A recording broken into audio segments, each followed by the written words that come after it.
Okay, so I am here with the one and only Raphael Saadiq, which is such an honor for me. Cool. Hopefully, Thank we're, you. we're going to make beautiful music together today. Okay. So, Black Nativity, you are responsible for the soundtrack. What? Yeah. You did your thing in this. What was inspiration for the sound? I guess just that's a number of inspirations. Also, I was held to a high bar, from the background of music that I come from, and Casey Lemons is a great director. She hired a great cast of people. I had the best cast to work with, and you just had to deliver. And it's based on Black Nativity and Langston Hughes, it's, Harlem. It was so many things that were going through my head that this has to be good. It's my first film doing the complete movie, and I had a great team of people with me. Tara Stinson, Doobie Powell, um, Dylan Wiggins. Just a ton of people. I had great engineers. I have to give everybody credit because I couldn't have did any of it without this great team of people. That's so honorable of you to give everybody credit. I mean, just to have your name attached to it, we knew it was going to be fire. And when I talked to Casey, she was like, we couldn't have gone wrong with Raphael Sadiq. And I compared you to Quincy Jones, who does a lot of Right. soundtracks and scores and things like that. So I think it's fair to put you in that category because you are a musical genius. Well, Quincy had Michael Jackson, so that's not fair. And nobody's ever gonna be Quincy, but Quincy Jones and Donny Hathaway, Curtis Mayfield, just who touched in that field. But Hans Zimmer, the big guys who really do big films are really killing it. I'm just scratching the surface and having fun doing it. And I know the bars is T-Bone is another guy I work with who produced Elton John's record. He scores a lot of films, and I'm friends with him, so I get a chance to talk to him and work with him and watch him do a lot of films too. So it's a lot of great people to do this. So I just try to carve my way in. Well, is this the beginning? Are we going to see Yeah. you nominated for a few Oscars for Oh, scores and I don't even think about that. I don't even know. I don't know anything about that. I just delivered. I wanted to make sure that Jennifer Hudson would have a great song to sing, "Test of Faith," and I'm glad that people. I'm hearing people really love the song with Jennifer singing "Test of Faith," and also um, people really surprised to hear Forrest Whitaker singing one of the greater songs by Walter Hawkins and Love Center Choir, and he delivered that. He's singing with Jennifer. So I'm really excited about that, and just the whole cast like Tyrese, Jacob Lattimore, Mary, and they're all like sound like Luke James. It's the cast, Nas. I mean, how it's killing disappointed it. were you when you heard about who was going to be in this movie? I mean, oh my God, I have to work with Jennifer Hudson and Yeah, Mary. I know it's terrible. It was terrible. I was like, believe I got to work with Nas, the Illmatic, the original Illmatic. Come on. Can't even put a sentence together. We gotta. Right. You was working hard in that booth. Exactly. My God, I did. I that's a did. cast. I didn't have to write his rhymes for sure. Oh my You know. gosh. Well, and he does Langston Hughes poetry in the movie, but he is a poet. Now his He's lyrics. definitely a poet. He's a great storyteller, and I've always listened to it. If you like, hip hop is the biggest thing since rock and roll, and he's from that generation of hip hop. He's a legend.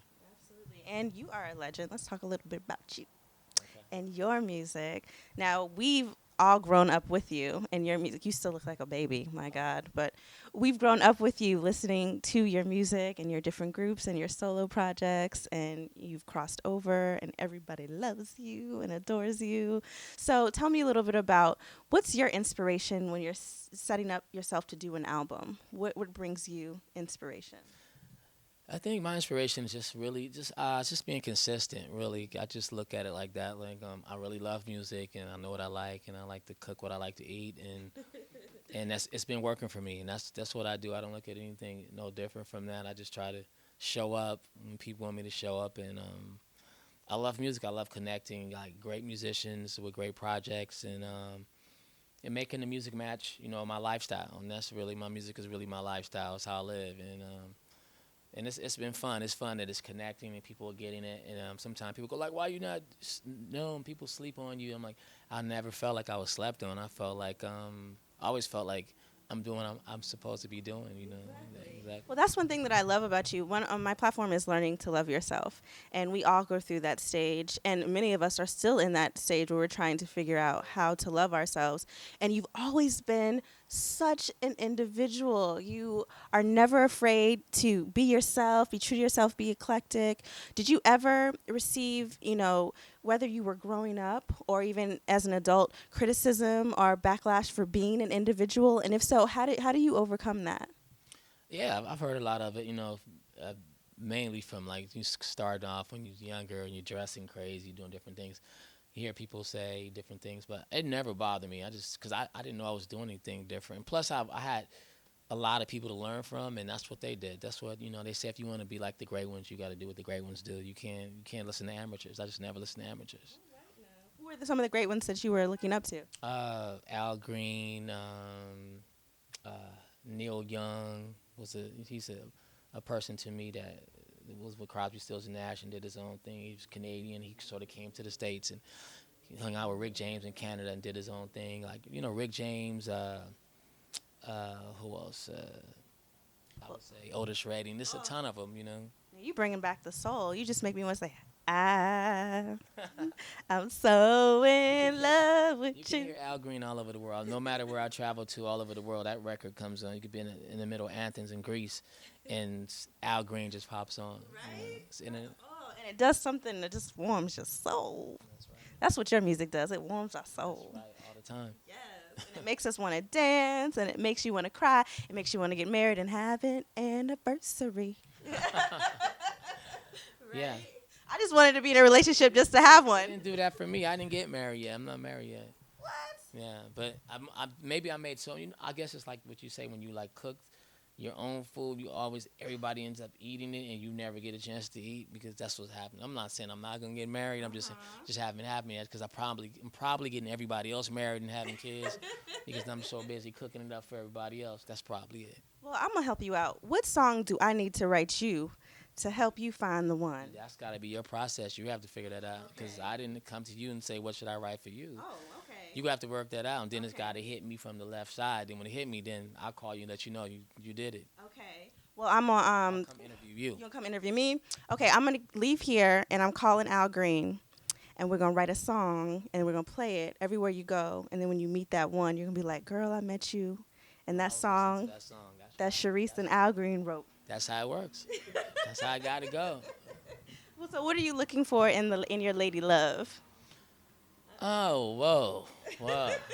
Whoa. You open this box, right? You open this can of I'm worms. just, You're a catch, Raphael. Come on. Taurus, I'm just got to be drama free. I can't be having no girl talking about do you boo. That can't happen. Do you boo. That's a joke for me and my cousin. And just somebody cool, like to watch movies, like to read a couple of books. You ain't got to be like some librarian chick. Nobody want to bring to the party because you're too smart. Right. But just somebody cool who's like who has their own thing, who gets who they are. Right. Um, yeah, exactly. That's what everybody should want. That's true. I don't think Well, it's not what everybody wants. So I'm just saying, cast of Love and Hip Hop Atlanta, please do not apply. He said drama free. So sorry. Yeah. Sorry. Yeah. Yeah. But we'll Not at all. None of that. Don't understand even what that is.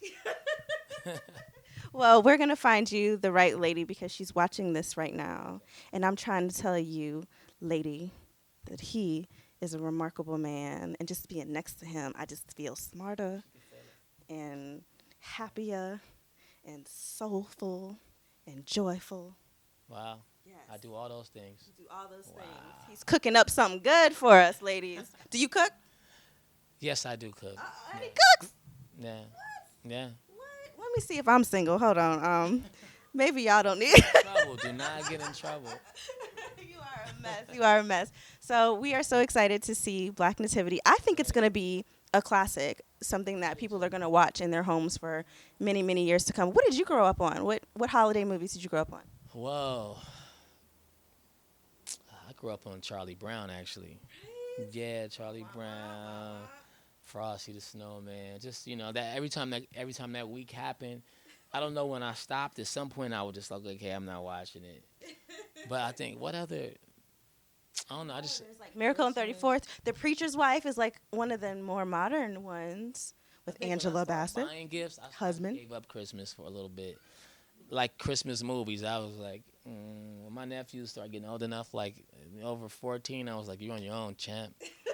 After that, it's so for the little kids. It's for the little kids. Well, not this one. This one's for everybody, right? No, the movie. I'm talking about buying gifts. Oh, buying The gifts. movies for everybody. You don't buy gifts? No, not for my relatives. It's like you like 20, you don't get a gift. Oh.